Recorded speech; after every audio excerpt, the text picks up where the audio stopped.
अब आज की हमारी अगली स्टोरी यूसीसी से जुड़ी हुई है।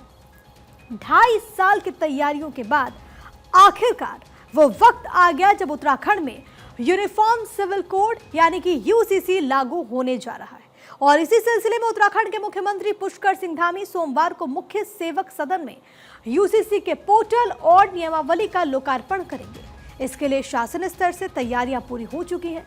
गृह सचिव की तरफ से शनिवार को जारी खत में सभी संबंधित विभागों, पुलिस अफसरों को इस कार्यक्रम में पहुंचने के लिए कहा गया। उत्तराखंड गोवा के बाद देश का दूसरा राज्य बन जाएगा जहां समान नागरिक संहिता लागू होगी। उत्तराखंड में यूसीसी की घोषणा से कानून बनने तक का सफर कैसा रहा, इस पर अगर हम एक नजर डालें तो ये जानना आपके लिए बहुत ज्यादा जरूरी है कि 12 फरवरी 2022 को विधानसभा चुनाव में यूसीसी की घोषणा हुई थी। वादा किया गया था पुष्कर सिंह धामी की तरफ से। पहली कैबिनेट बैठक हुई, यूसीसी लाए जाने पर फैसला भी यहां पर हुआ। कैबिनेट ने इसको लेकर के भी मंजूरी दी। फिर मई के महीने में 2022 में ही रिटायर्ड जज रंजना प्रकाश देसाई की अध्यक्षता में एक कमेटी का गठन हुआ। एक समिति बनी, ये विशेषज्ञ समिति रही। समिति ने 20 लाख सुझावों को ऑफलाइन और ऑनलाइन समिति को मिले, जिस पर मंथन हुआ। 2.5 लाख लोगों से इस समिति ने सीधा संवाद किया, यानी कि उनकी राय भी यूनिफॉर्म सिविल कोड को लेकर के, समान नागरिक संहिता को लेकर के ली गई। 2 फरवरी 2024 को विशेषज्ञ समिति ने ड्राफ्ट रिपोर्ट बकायदा मुख्यमंत्री पुष्कर सिंह धामी को दी, यानी कि बीते साल इसको लेकर के एक ड्राफ्ट रिपोर्ट दी गई थी।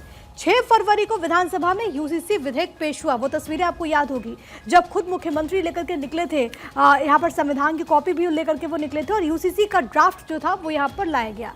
7 फरवरी को यूसीसी विधेयक विधानसभा से पारित भी हुआ। इसके बाद राजभवन ने इसे मंजूरी के लिए राष्ट्रपति को भेजा। 11 मार्च को राष्ट्रपति ने इसको मंजूरी दे दी। अब यूसीसी कानून के नियम बनाने के लिए एक समिति का गठन हुआ।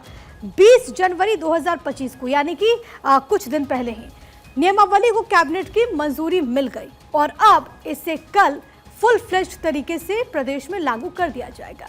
पिछले 20 जनवरी को यूसीसी के नियमावली को अंतिम रूप देकर कैबिनेट ने इसे पास किया। बीते कई दिनों से इसके पोर्टल पर रजिस्ट्रेशन को लेकर तमाम स्तरों पर मॉक ड्रिल भी हुई। शासन के अनुसार शुक्रवार को हुए मॉक ड्रिल में पहले आई समस्याओं को दूर कर लिया गया।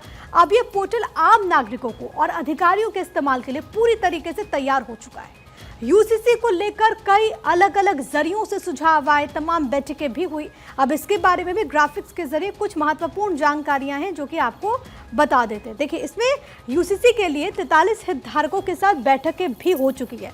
इसके साथ ही 72 गहन विचार विमर्श बैठकें भी हुई हैं। इसके अलावा 49 लाख SMS और 29 लाख व्हाट्सएप मैसेजेस भेजे गए। 2,33,000 नागरिकों ने इसके लिए अपने सजेशंस दिए, सुझाव दिए और इसी बीच पोर्टल के जरिए 61,000 सुझाव भी मिले हैं। 36,000 सुझाव तो डाक के जरिए भेजे गए।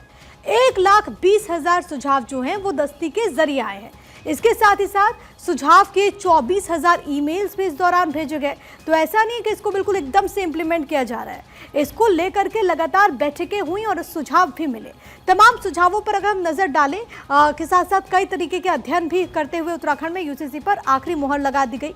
लोगों के सुझाव के साथ साथ उत्तराखंड में यूसीसी के दूसरे देशों में लागू यूनिफॉर्म सिविल कोड का अध्ययन भी किया गया। अब कौन कौन देशों में ये लागू है वो भी आपको जरा बताते हैं। देखिए, सऊदी, टर्की, इंडोनेशिया और इन देशों में यूसीसी का क्या प्रारूप है, इसको लेकर के अध्ययन भी हुआ है। इसके अलावा नेपाल, फ्रांस, अजरबैजान, ये वो देश हैं जहां पर ये ऑलरेडी इंप्लीमेंटेड है और वहां पर ड्राफ्ट क्या है, वहां पर प्रारूप क्या है, इसको लेकर के चर्चा हुई। इसके अलावा जर्मनी, जापान और कनाडा के यूसीसी को भी अध्ययन किया गया। इसके बाद उत्तराखंड में लागू किए जा रहे यूसीसी को आखिरी रूप दिया गया। अब उत्तराखंड में यूनिफॉर्म सिविल कोड लागू होने के बाद से कई तरह के बदलाव आएंगे। ये बदलाव जाहिर है कि जो लोग उत्तराखंड के रहने वाले हैं उनको प्रभावित करेंगे। उत्तराखंड में लागू हो रहे यूसीसी के बाद प्रदेश की जो कानून व्यवस्था है उसमें क्या बदलाव आएंगे तो वो आपको बताते हैं। देखिए, सभी धर्मों में विवाह, तलाक, गुजारा भत्ता, विरासत के लिए एक ही कानून होगा, यानी कि जो सिविल लॉज हैं वो कैसे अफेक्टेड होंगे वो आप समझिए। 26 मार्च 2010 के बाद हुए तलाक शादी का पंजीकरण कराना होगा, ये अनिवार्य होगा। इसके साथ ही साथ जो महत्वपूर्ण बात है वो ये कि अगर किसी ने पंजीकरण नहीं करवाया यानी कि रजिस्ट्रेशन नहीं करवाया तो उस पर 25,000 रुपए तक का जुर्माना भी लगेगा। पंजीकरण नहीं कराने वाले सरकारी सुविधाओं के लाभ से भी वंचित हो जाएंगे। शादी के लिए लड़के की उम्र कम से कम 21 और लड़कियों की जो उम्र है वो 18 साल होगी। महिलाएं भी पुरुषों के समान कारणों और अधिकारों को तलाक का आधार बना सकती हैं, डाइवोर्स का आधार बना सकती हैं।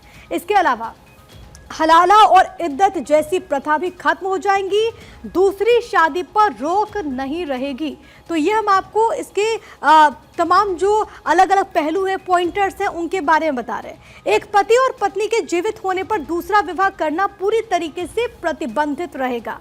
पति पत्नी के तलाक या घरेलू झगड़े के समय 5 वर्ष तक के बच्चे की कस्टडी उसकी माता के पास ही रहेगा। ये बहुत इंपॉर्टेंट इंफॉर्मेशन है जो कि मैं आपको बता रहा हूं। संपत्ति में बेटा और बेटी को बराबर अधिकार होंगे। यानी कि इस पूरे मामले को लेकर के जो चेंजेस और आम जो उत्तराखंड के लोग हैं उनके जीवन में क्या बदलाव आएगा वो हमने आपको बता दिया। लेकिन मुख्यमंत्री पुष्कर सिंह धामी ने यूसीसी को लेकर के क्या कहा, अब आपको वो सुनना चाहिए। सभी तैयारियां पूरी हो गई हैं और एक समृद्ध समाज बने जिसमें लिंग, जाति, वर्ग, कोई भी भेद न हो, धर्म का भेद न हो, सबके लिए कानून। ये हमारे प्रधानमंत्री आदरणीय मोदी जी के नेतृत्व में हमारा देवभूमि उत्तराखंड की जनता के साथ संकल्प था, हमारा वायदा था। हम उस वायदे को पूरी तरह से कल लागू करके पूरा कर रहे हैं।